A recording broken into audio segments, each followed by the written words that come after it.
বলবেন। এটা বিজেপির দুর্বলতা, এটা শক্তির লক্ষণ না তো। জনগণ থেকে যে বিচ্ছিন্ন হচ্ছে,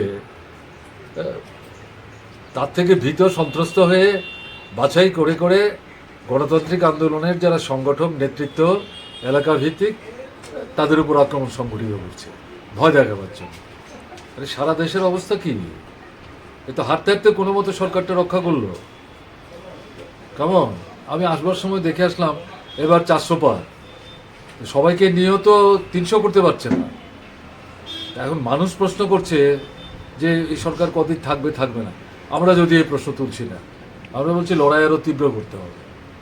কেমন দেশের মানুষ এই অন্যায় বেভিচার অত্যাচার এগুলি মেনে নেয় না।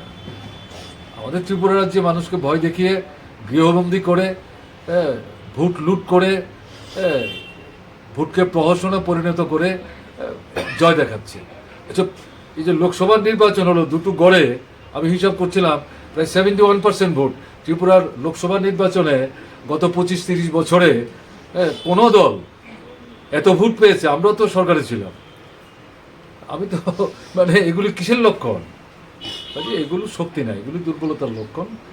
মানুষ তো এগুলি মানে দেখছে এবং মনে করার কোনো কারণ নেই যে এইভাবে করেই চলবে, এটা মনে করার কোনো কারণ নেই।